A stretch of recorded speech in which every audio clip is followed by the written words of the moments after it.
حضرت عمر فاروق رضی اللہ تعالیٰ عنہ کے عدل کی یہ حالت تھی کہ آپ کا انتقال ہوا تو آپ کی سلطنت کے دور دراز علاقے کا ایک چرواہا بھاگتا ہوا آیا اور چیخ کر بولا،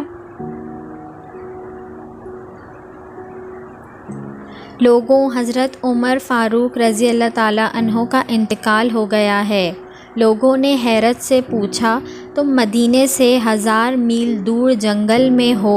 تمہیں اس سانحے کی اطلاع کس نے دی؟ چرواہا بولا، جب تک حضرت عمر فاروق رضی اللہ تعالیٰ عنہ زندہ تھے میری بھیڑ جنگل میں بے خوف پھرتی تھیں اور کوئی درندہ ان کی طرف آنکھ اٹھا کر نہیں دیکھتا تھا،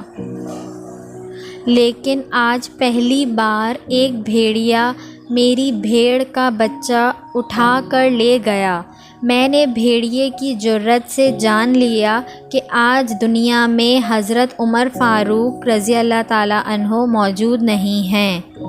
حضرت عمر وہ ہیں جن کو دیکھ کر شیطان راستہ بدل لیتا تھا، جن کی بہادری پر یہودیوں یہ کہنے پر مجبور ہو گئے کہ اگر عمر 10 سال اور حکومت کرتے تو پوری دنیا میں آقا کریم کا حکم نافذ کروا دیتے۔